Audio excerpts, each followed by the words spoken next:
Jorge Triana Soto, colombiano de la ciudad de Bogotá. Soy ingeniero civil de profesión con especialidad en tratamiento de agua y distribución, magísteres en administración de empresas, dirección de proyectos. Soy y he pasado presidente de la Asociación Colombiana de Ingeniería Sanitaria y Ambiental, pasado presidente de la Asociación Interamericana de Ingeniería Sanitaria y Ambiental, pasado presidente de la Asociación Andina de Instituciones de Agua Potable y miembro de organizaciones internacionales como la Water Environmental Federation, la International Water y otras organizaciones de carácter mundial en cuanto a la visión y el manejo del agua. El agua es un tema hoy en día muy complejo y se ha vuelto aún más complejo. El agua tiene un problema. Al agua siempre se le ha buscado un culpable. Ahora la culpa la tiene el cambio climático. Resulta que geográficamente el agua es la misma. El agua no cambia. Lo que pasa es que la distribución geográfica nos está cambiando. Y eso es lo que nos está sucediendo. Y el agua no era problema. El agua empezó a ser problema cuando la empezamos a contaminar. Las tribus tomaban el agua y la tomaban sin ningún problema en el pasado, pero cuando esas fuentes se fueron contaminando y las poblaciones fueron creciendo alrededor de esas fuentes de agua, el problema de agua y la crisis del agua empezó. La crisis del agua no es ahora, es de mucho tiempo atrás. ¿Qué tenemos hoy en día? Yo veo personalmente que la crisis del agua es principalmente porque el agua la tomaron, se adueñaron del agua. Es decir, el agua, la parte, llamemos política, se adueñó del derecho y del agua. Son los que deciden a quién le doy agua y a quién no le doy agua, cómo le doy agua y a cuánto le doy el agua. Y ahí se forma una crisis bastante grande. Para mí el derecho humano al agua es como decir el derecho humano al aire. Es algo que es intrínseco a la vida. Ponerle el derecho del agua, pues sí, suena muy bonito. Lo que he visto y la experiencia recorriendo todos los países que he recorrido es que los países que fomentaron y han hablado más duro del derecho humano al agua son los que más atrasados están, y los que menos inversión y los que menos han hecho por el agua. Eso me causa siempre una visión, porque los países que tienen hoy en día las mayores coberturas y las mejores calidades de agua son los que para ellos el agua era un derecho sin necesidad de ponerlo en ninguna parte. Era un derecho, y ese derecho lo llevaron y lo adelantaron para tener las mejores calidades y coberturas. Pero hoy en día, nuestros países, mi país, es que el agua se la llevo si eres del partido rojo, verde, azul o gris. Y si no votas por mí, no hay agua. Entonces, el derecho al agua se volvió votos o se volvió otros intereses. Y ahí es donde entra una conjugación entre el derecho público o el derecho privado.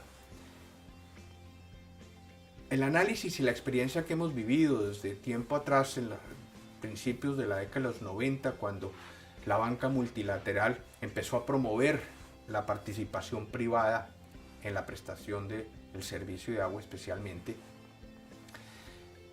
llegamos a la conclusión, después de varios ensayos, y esto fue un ensayo de prueba y error, que no todo lo público por ser público era malo y no todo lo privado por ser privado era bueno.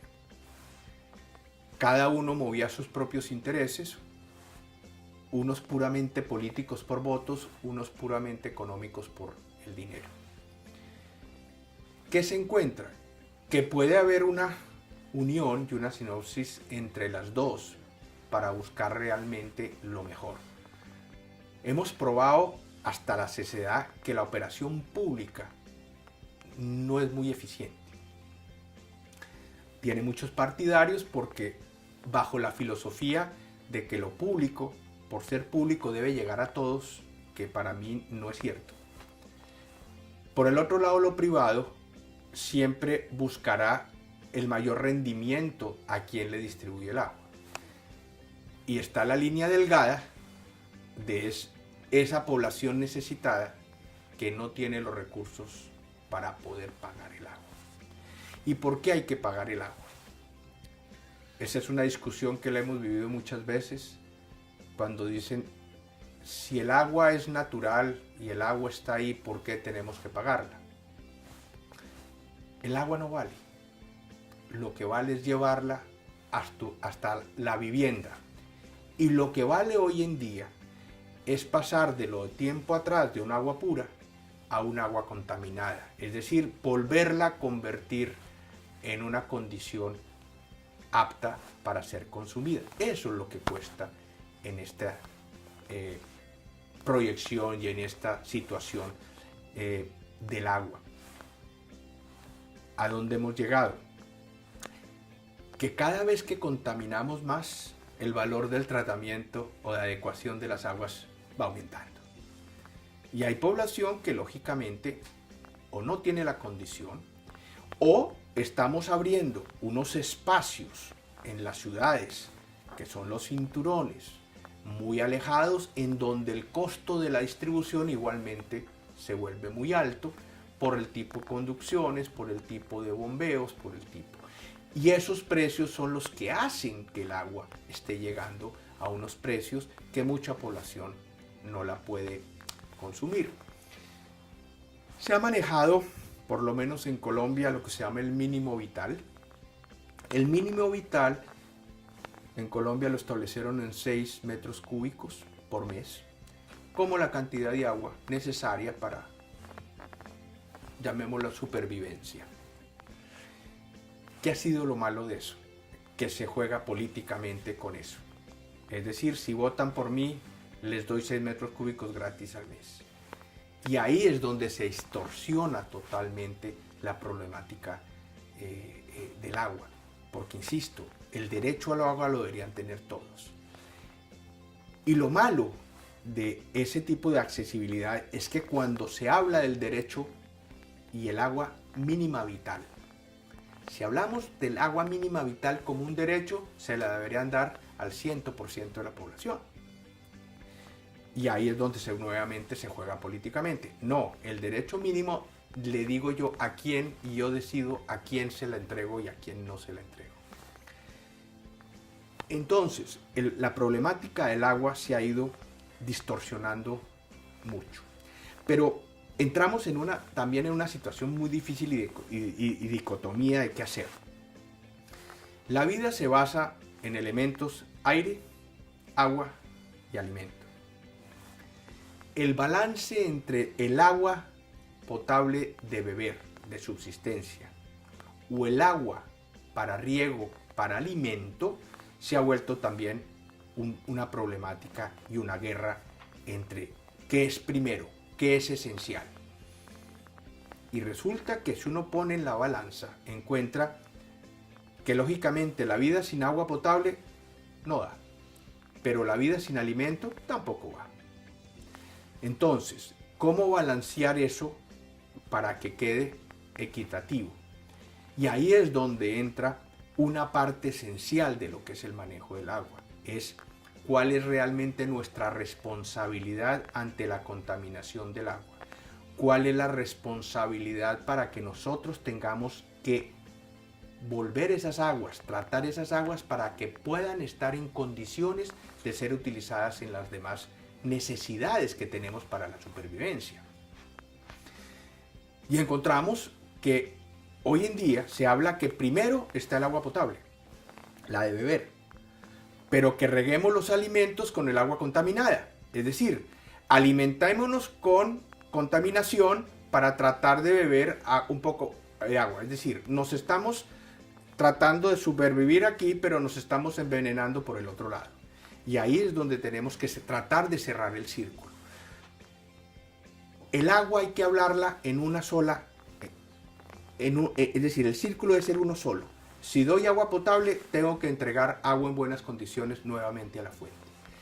Para mí el derecho humano al agua no solamente es que yo tenga acceso, es que a mí, si yo estoy en un río, aguas abajo de una ciudad donde están descargando agua contaminada, mi derecho humano acá abajo es que a mí no me contaminen el agua que voy a necesitar para tomar yo. Eso es el derecho humano. Es decir, nosotros violamos constantemente ese derecho humano al contaminarle las aguas a los que siguen en una fuente y que la están utilizando para agua potable.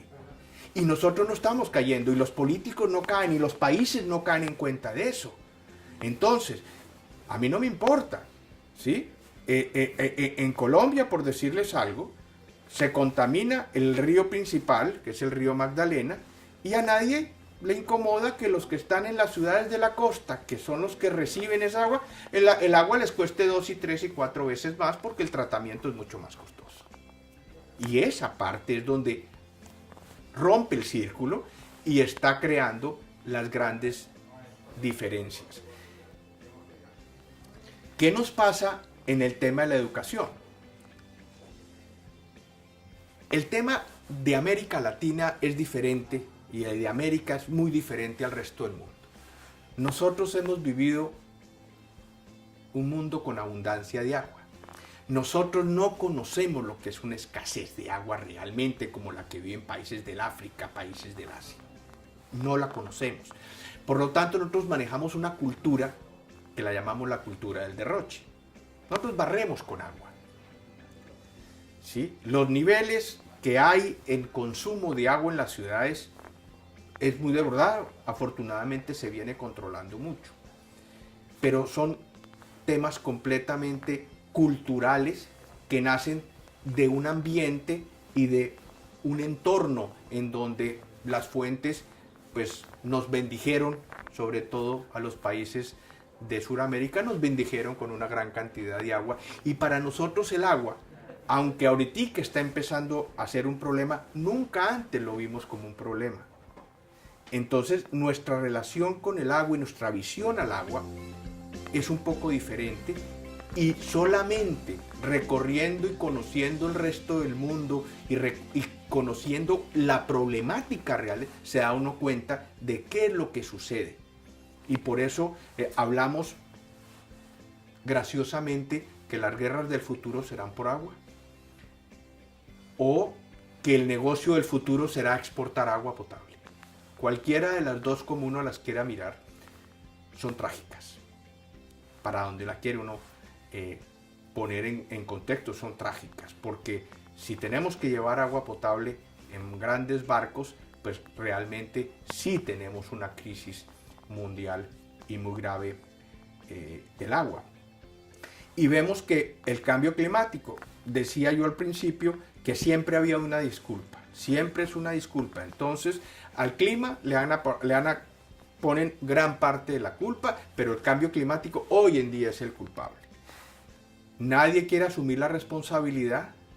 Nosotros no asumimos responsabilidad, los gobiernos no asumen la responsabilidad, los políticos menos asumen una responsabilidad, pero siempre va a haber un culpable. El culpable es el que diseñó mal, el que construyó mal, el que planeó mal, el que invirtió mal, pero nunca es un responsable de cómo solucionar el problema del agua.